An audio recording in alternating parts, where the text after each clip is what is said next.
ਯਕੀਨ ਮੰਨੋਗੇ ਕਿ ਅਸੀਂ ਲੋਕ ਆਪਣੀ ਜ਼ਿੰਦਗੀ ਦੇ 90,000 ਘੰਟੇ ਕੰਮ ਕਰਦੇ ਹੋਏ ਗੁਜ਼ਾਰ ਦਿੰਦੇ ਹਾਂ, ਜਿਹੜਾ ਕਿ ਸਾਡੀ ਜ਼ਿੰਦਗੀ ਦਾ ਲਗਭਗ 1/3 ਹਿੱਸਾ ਬਣ ਜਾਂਦਾ ਹੈ। ਤੇ ਸਾਡੀ ਮੌਰਗੇਜ, ਰੈਂਟ, ਗ੍ਰੋਸਰੀ, ਗੈਸ ਤੇ ਹੋਰ ਖਰਚਿਆਂ ਦੇ ਚੱਲਦੇ ਰਹਿਣ ਲਈ ਬਹੁਤ ਜ਼ਰੂਰੀ ਹੈ ਸਾਡੀ ਕੰਮ ਕਰਨ ਦੀ ਕਾਬਲੀਅਤ ਦਾ ਬਣੇ ਰਹਿਣਾ। ਜੇਕਰ ਵੀਡੀਓ ਕੈਨੇਡਾ ਦੀ 2019 ਦੀ ਅਫੋਰਡੇਬਿਲਿਟੀ ਇੰਡੈਕਸ ਦੀ ਰਿਪੋਰਟ ਵੇਖੀਏ ਤਾਂ 2 ਵਿੱਚੋਂ 1 ਯਾਨੀ ਕਿ 50% Canadian paycheck to paycheck ਗੁਜ਼ਾਰਾ ਕਰ ਰਹੇ ਹਨ। ਅਜਿਹੇ 'ਚ ਕੰਮ ਤੋਂ ਛੁੱਟੀ ਹੋ ਜਾਣਾ ਤੇ ਉਹ ਵੀ ਡਿਸੇਬਿਲਿਟੀ ਕਰਕੇ ਹਾਲਾਤ ਨੂੰ ਮੁਸ਼ਕਲ ਬਣਾ ਸਕਦਾ ਹੈ। ਕੋਈ ਵੀ ਡਿਸੇਬਿਲਿਟੀ ਸਾਨੂੰ ਸਰੀਰਕ, ਆਰਥਿਕ ਤੇ ਮਾਨਸਿਕ ਤਿੰਨੋਂ ਤਰੀਕੇ ਨਾਲ ਤੋੜ ਕੇ ਰੱਖ ਸਕਦੀ ਹੈ। ਅਜਿਹੇ 'ਚ ਕੋਈ ਪਲਾਨ ਬੀ ਯਾਨੀ ਕਿ ਡਿਸੇਬਿਲਿਟੀ ਇੰਸ਼ੋਰੈਂਸ ਦਾ ਨਾ ਹੋਣਾ ਮਤਲਬ ਜਾਂ ਤਾਂ ਕੁਝ ਵਿਕੇਗਾ ਜਾਂ ਫਿਰ ਕਿਸੇ ਤੋਂ ਕੁਝ ਮੰਗਣਾ ਪਵੇਗਾ, ਤੇ ਜੇਕਰ ਕੁਝ ਜੋੜ ਕੇ ਰੱਖਿਆ ਹੈ ਤੇ ਉਹ ਜਦ ਤੱਕ ਹੈ ਉਸ ਨਾਲ ਗੁਜ਼ਾਰਾ ਕਰਨਾ ਪਵੇਗਾ। ਪਿਛਲੇ ਵੀਡੀਓ ਵਿੱਚ ਮੈਂ ਜ਼ਿਕਰ ਕੀਤਾ ਸੀ ਇੰਪਲੋਇਮੈਂਟ ਇੰਸ਼ੋਰੈਂਸ ਦਾ ਤੇ ਉਸ ਨੂੰ ਕੰਪੇਅਰ ਕੀਤਾ ਸੀ ਪਰਸਨਲ ਡਿਸੇਬਿਲਿਟੀ ਇੰਸ਼ੋਰੈਂਸ ਨਾਲ। ਇਸੇ ਸਿਲਸਿਲੇ ਨੂੰ ਜਾਰੀ ਰੱਖਦੇ ਹੋਏ ਅੱਜ ਮੈਂ ਗੱਲ ਕਰਾਂਗਾ WSIB, WCB ਯਾਨੀ ਕਿ workers safety and insurance board ਦੇ ਬੈਨੀਫਿਟਸ ਬਾਰੇ। WSIB ਬਾਰੇ ਬਹੁਤ ਸਾਰੇ ਸਵਾਲ ਅਕਸਰ ਪੁੱਛੇ ਜਾਂਦੇ ਨੇ ਕਿ ਇਹ ਕਵਰੇਜ ਕੰਮ ਕਿਵੇਂ ਕਰਦੀ ਹੈ, ਕੌਣ ਕਰਦਾ ਹੈ ਇਸ ਦੇ ਪ੍ਰੀਮੀਅਮ ਦਾ ਭੁਗਤਾਨ, ਕਿਹੜੇ ਹਾਲਾਤਾਂ ਵਿੱਚ WSIB ਦੀ ਕਵਰੇਜ ਨਹੀਂ ਵੀ ਮਿਲਦੀ, ਤੇ ਹੋਰ ਵੀ ਕੁਝ ਸਵਾਲਾਂ ਦੇ ਜਵਾਬ ਲਵਾਂਗੇ ਅਸੀਂ ਇਸ ਐਪੀਸੋਡ ਦੇ ਵਿੱਚ। ਪਰ ਇਸ ਤੋਂ ਪਹਿਲਾਂ ਮੈਂ ਜਾਣਕਾਰੀ ਤੁਹਾਡੇ ਨਾਲ ਸਾਂਝੀ ਕਰਾਂ, ਜੇਕਰ ਤੁਸੀਂ ਅਜੇ ਤੱਕ ਸਾਡਾ ਇਹ ਚੈਨਲ ਲਾਈਕ, ਸ਼ੇਅਰ ਤੇ ਸਬਸਕ੍ਰਾਈਬ ਨਹੀਂ ਕੀਤਾ ਤਾਂ ਜਲਦੀ ਨਾਲ ਸਾਡਾ ਇਹ ਚੈਨਲ ਲਾਈਕ, ਸ਼ੇਅਰ ਤੇ ਸਬਸਕ੍ਰਾਈਬ ਕਰ ਦਿਓ ਤਾਂ ਕਿ ਹਰ ਸੋਮਵਾਰ ਤੁਹਾਨੂੰ ਇੰਸ਼ੋਰੈਂਸ ਤੇ ਇਨਵੈਸਟਮੈਂਟ ਨਾਲ ਜੁੜੀ ਕੋਈ ਜਾਣਕਾਰੀ ਜਾਂ ਫਿਰ ਕਲੀਅਰ ਹੋਵੇ ਕੋਈ ਨਵਾਂ ਫੰਡਾ। ਕੀ ਹੈ ਇਹ WSIB? ਕੁਝ ਅਜਿਹੇ ਕਿੱਤੇ ਨੇ ਜਿਨ੍ਹਾਂ ਵਿੱਚ ਇੱਕ ਇੰਪਲੋਇਰ ਕੋਲ ਆਪਣੇ ਵਰਕਰਸ ਲਈ ਕੰਮ ਦੇ ਦੌਰਾਨ ਜਾਂ ਫਿਰ ਕੰਮ ਤੇ ਹੋਈ ਡਿਸੇਬਿਲਿਟੀ ਨੂੰ ਕਵਰ ਕਰਨ ਲਈ ਕੋਈ ਨਾ ਕੋਈ ਇੰਸ਼ੋਰੈਂਸ ਪਲਾਨ ਹੋਣਾ ਚਾਹੀਦਾ ਹੈ। ਬੇਸ਼ੱਕ ਕੰਮ ਵਾਲੀ ਜਗ੍ਹਾ ਨੂੰ ਯਾਨੀ ਕਿ ਵਰਕਪਲੇਸ ਨੂੰ ਸੇਫ ਬਣਾਈ ਰੱਖਣਾ ਇੰਪਲੋਇਰ ਦੀ ਜ਼ਿੰਮੇਵਾਰੀ ਹੈ, ਪਰ ਫਿਰ ਵੀ ਕੰਮ ਕਰਦੇ ਦੌਰਾਨ ਜਾਂ ਫਿਰ ਕੰਮ ਕਰਕੇ ਵਾਪਰੀ ਦੁਰਘਟਨਾ ਜਾਂ ਬਿਮਾਰੀ ਦੀ ਕਵਰੇਜ ਦੇਣਾ ਵੀ ਇੰਪਲੋਇਰ ਦੀ ਜ਼ਿੰਮੇਵਾਰੀਆਂ ਵਿੱਚ ਆ ਜਾਂਦਾ ਹੈ। WSIB ਜਾਂ ਫਿਰ WCB ਅਜਿਹਾ ਇੱਕ ਇੰਸ਼ੋਰੈਂਸ ਪ੍ਰੋਗਰਾਮ ਹੈ ਜਿਸ ਵਿੱਚ ਕੰਮ ਕਰਕੇ ਹੋਈ ਕੋਈ ਡਿਸੇਬਿਲਿਟੀ, ਚਾਹੇ ਉਹ ਕਿਸੇ ਵੀ ਇੰਜਰੀ ਜਾਂ ਫਿਰ ਸਿਕਨੈਸ ਕਰਕੇ ਹੋਈ ਹੋਵੇ, ਕਵਰ ਹੁੰਦੀ ਹੈ।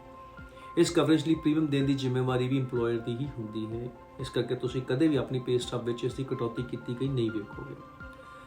ਜੇਕਰ ਤੁਸੀਂ ਇੰਡੀਪੈਂਡੈਂਟ ਆਪਰੇਟਰ, ਸੋਲ ਪ੍ਰੋਪਰਾਈਟਰ, ਐਗਜ਼ੀਕਿਊਟਿਵ ਆਫਿਸਰ ਹੋ ਤਾਂ ਤੁਸੀਂ WSIB ਲਈ ਆਟੋਮੈਟਿਕਲੀ ਕਵਰ ਨਹੀਂ ਹੁੰਦੇ। ਪਰ ਹਾਂ, ਜੇਕਰ ਤੁਹਾਡਾ ਇਹ ਸਟੇਟਸ ਕੰਸਟਰਕਸ਼ਨ ਇੰਡਸਟਰੀ ਵਿੱਚ ਹੈ ਤੇ ਫਿਰ ਤੁਹਾਨੂੰ ਇਹ ਕਵਰੇਜ ਲੈਣੀ ਮੈਂਡੇਟਰੀ ਹੈ। ਕੰਸਟਰਕਸ਼ਨ ਇੰਡਸਟਰੀ ਜਿਸ ਵਿੱਚ ਕਿ WSIB ਦੀ ਕਵਰੇਜ ਲੈਣੀ ਮੈਂਡੇਟਰੀ ਹੈ ਤੋਂ ਇਲਾਵਾ WSIB ਵਿੱਚ ਕਿਹੜੇ ਹੋਰ ਕਿਤੇ ਸ਼ਾਮਲ ਹੋ ਸਕਦੇ ਹਨ ਜਿਨ੍ਹਾਂ ਵਿੱਚ ਤੁਹਾਨੂੰ ਇਹ ਕਵਰੇਜ ਲੈਣੀ ਜ਼ਰੂਰੀ ਹੋ ਸਕਦੀ ਹੈ। ਅਗਰ ਤੁਹਾਨੂੰ ਇਹ ਸ਼ੋਰ ਨਹੀਂ ਕਿ ਤੁਹਾਨੂੰ WSIB ਦੀ ਕਵਰੇਜ ਲੈਣੀ ਚਾਹੀਦੀ ਹੈ ਜਾਂ ਨਹੀਂ, ਇਸ ਲਈ ਤੁਸੀਂ ਇੱਕ ਆਰਗੇਨਾਈਜੇਸ਼ਨਲ ਟੈਸਟ ਲੈ ਸਕਦੇ ਹੋ। ਇਹ ਟੈਸਟ ਰਾਹੀਂ ਇਹ ਪਤਾ ਲੱਗ ਜਾਂਦਾ ਹੈ ਕਿ ਤੁਸੀਂ ਕਿਸੇ ਆਰਗੇਨਾਈਜੇਸ਼ਨ ਦੇ ਵਿੱਚ ਐਜ਼ ਐਨ EMPLOYEE ਕੰਮ ਕਰ ਰਹੇ ਹੋ ਜਾਂ ਫਿਰ ਆਪਣਾ ਅਲੱਗ ਤੋਂ ਬਿਜ਼ਨਸ ਕਰ ਰਹੇ ਹੋ। WSIB ਦੀ ਕਵਰੇਜ ਲਈ ਦੋ ਤਰ੍ਹਾਂ ਦੇ ਸਵਾਲ ਪੁੱਛੇ ਜਾਂਦੇ ਨੇ।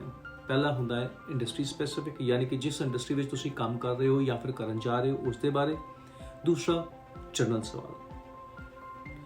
ਇੰਡਸਟਰੀ ਸਪੈਸੀਫਿਕ ਸਵਾਲ ਪੁੱਛੇ ਜਾਂਦੇ ਨੇ courier industry, logging industry, retail stores, taxis ਅਤੇ ਟਰੱਕਿੰਗ ਇੰਡਸਟਰੀ ਤੋਂ। ਜਦੋਂ ਤੁਸੀਂ ਇਹ ਕੁਐਸਚਨਰ ਭਰ ਕੇ WSIB ਨੂੰ ਭੇਜ ਦਿੰਦੇ ਹੋ ਤਾਂ ਫਿਰ WSIB ਇਹ ਨਿਰਧਾਰਿਤ ਕਰਦਾ ਹੈ ਕਿ ਤੁਹਾਨੂੰ ਇੱਕ EMPLOYEE ਸਮਝ ਕੇ WSIB ਦੀ ਕਵਰੇਜ ਮਿਲਣੀ ਚਾਹੀਦੀ ਹੈ ਜਾਂ ਫਿਰ ਇੱਕ ਇੰਡੀਪੈਂਡੈਂਟ ਆਪਰੇਟਰ ਮੰਨ ਕੇ ਇਸ ਕਵਰੇਜ ਨੂੰ ਲੈਣਾ ਆਪਸ਼ਨਲ ਕਰ ਦੇਣਾ ਚਾਹੀਦਾ ਹੈ। ਇੱਥੇ ਇੱਕ ਗੱਲ ਡਿਸਕਸ ਕਰਨੀ ਬਹੁਤ ਜ਼ਰੂਰੀ ਹੈ ਕਿ WSIB ਮੁਤਾਬਕ ਸਿਰਫ ਕਾਰਪੋਰੇਸ਼ਨ ਬਣਾ ਲੈਣੀ ਹੀ ਕਿਸੇ ਨੂੰ ਇੰਡੀਪੈਂਡੈਂਟ ਓਨਰ ਆਪਰੇਟਰ ਨਹੀਂ ਬਣਾ ਦਿੰਦੀ। 1% ਕਾਰਪੋਰੇਸ਼ਨ ਨੂੰ WSIB ਤੋਂ ਛੋਟ ਲੈਣ ਲਈ WSIB ਕਲੀਅਰੈਂਸ ਸਰਟੀਫਿਕੇਟ ਲੈਣਾ ਜ਼ਰੂਰੀ ਹੁੰਦਾ ਹੈ। WSIB ਦੀ ਵੈਬਸਾਈਟ ਤੇ ਇਹ ਕਲੀਅਰੈਂਸ ਸਰਟੀਫਿਕੇਟ ਅਵੇਲੇਬਲ ਨੇ ਜਿਨ੍ਹਾਂ ਨੂੰ ਭਰ ਕੇ ਤੁਸੀਂ WSIB ਦੀ ਕਵਰੇਜ ਤੋਂ ਛੋਟ ਲੈ ਸਕਦੇ ਹੋ, ਪਰ ਉਹ ਵੀ ਤਾਂ ਜੇਕਰ WSIB ਅਲਾਉ ਕਰੇ ਤਾਂ। ਹੁਣ ਥੋੜੀ ਜਿਹੀ ਨਜ਼ਰ ਮਾਰਦੇ ਹਾਂ ਇਹ WSIB ਕਵਰੇਜ ਕੰਮ ਕਿਵੇਂ ਕਰਦੀ ਹੈ। WSIB ਦੀ ਕਵਰੇਜ ਦਾ ਸੰਬੰਧ ਕੰਮ ਉੱਤੇ ਕਿਸੇ ਦੁਰਘਟਨਾ ਜਾਂ ਫਿਰ ਕੰਮ ਕਰਕੇ ਹੋਈ ਕਿਸੇ ਡਿਸੇਬਿਲਿਟੀ ਨਾਲ ਹੁੰਦਾ ਹੈ। ਸਿੱਧੇ ਸ਼ਬਦਾਂ ਵਿੱਚ WSIB ਕੰਮ ਕਰਕੇ ਹੋਈ ਡਿਸੇਬਿਲਿਟੀ ਤੋਂ ਬਿਨਾਂ ਹੋਰ ਕੁਝ ਵੀ ਕਵਰ ਨਹੀਂ ਕਰਦੀ। WSIB ਦੀ ਕਵਰੇਜ ਵਿੱਚ ਇਹ 3 ਫੈਕਟਰਸ ਬਹੁਤ ਮਹੱਤਵਪੂਰਨ ਹਨ। ਪਹਿਲਾ, ਪਲੇਸ ਯਾਨੀ ਕਿ ਉਹ ਸਥਾਨ ਜਿੱਥੇ ਘਟਨਾ ਵਾਪਰੀ। ਦੂਸਰਾ, ਟਾਈਮ ਕਿ ਇਹ ਘਟਨਾ ਕੰਮ ਕਰਦਿਆਂ ਯਾਨੀ ਕਿ ਔਨ ਡਿਊਟੀ ਜਾਂ ਫਿਰ ਆਫ ਡਿਊਟੀ ਵਾਪਰੀ। ਤੇ ਤੀਸਰਾ ਇੰਪੋਰਟੈਂਟ ਫੈਕਟਰ ਹੈ ਐਕਟੀਵਿਟੀ ਯਾਨੀ ਕਿ ਉਸ ਵੇਲੇ ਤੁਸੀਂ ਕਿਹੜਾ ਕੰਮ ਕਰ ਰਹੇ ਸੀ।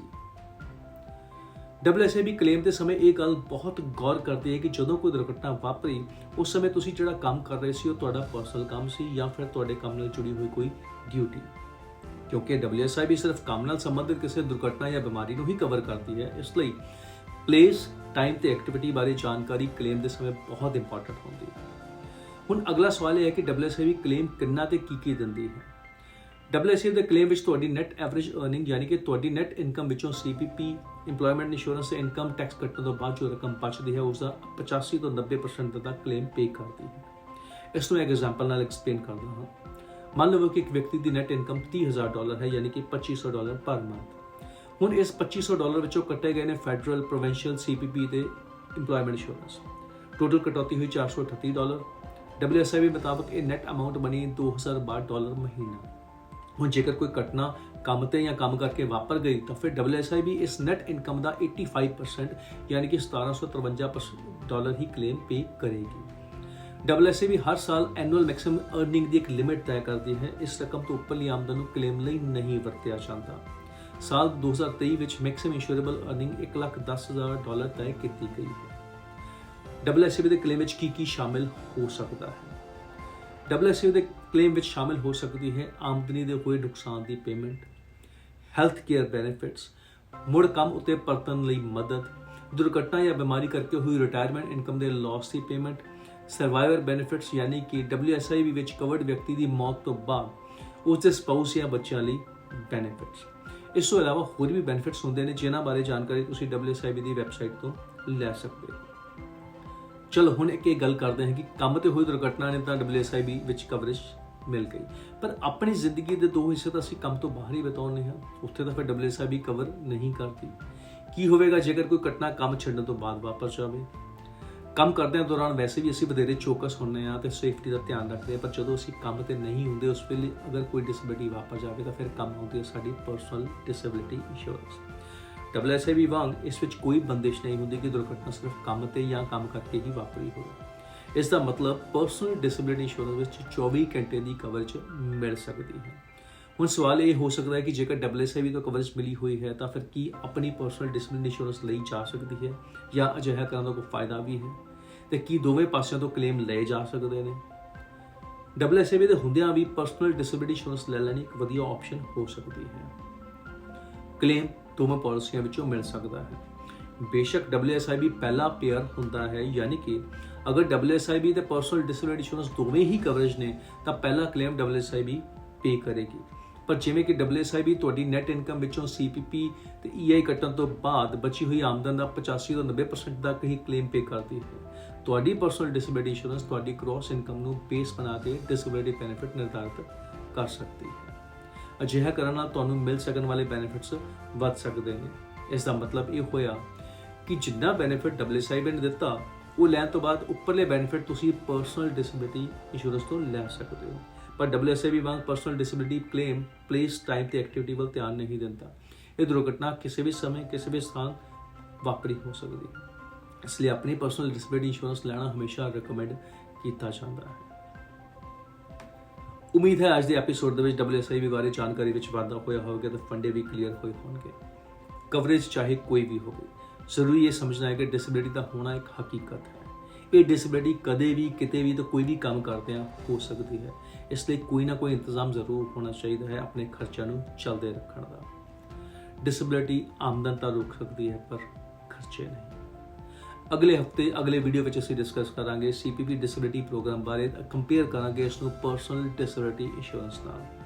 ਤਾਂ ਜੇਕਰ ਅਜੇ ਤੱਕ ਤੁਸੀਂ ਸਾਡਾ ਇਹ ਚੈਨਲ ਲਾਈਕ, ਸ਼ੇਅਰ ਤੇ ਸਬਸਕ੍ਰਾਈਬ ਨਹੀਂ ਕੀਤਾ ਤਾਂ ਫਿਰ ਬੈਲ ਆਈਕਨ ਦਬਾ ਕੇ ਇਸ ਚੈਨਲ ਨੂੰ ਲਾਈਕ, ਸ਼ੇਅਰ ਤੇ ਸਬਸਕ੍ਰਾਈਬ ਕਰ ਦਿਓ, ਨਹੀਂ ਤਾਂ ਫਿਰ every Monday you will miss Singh ਦੇ ਫੰਡੇ।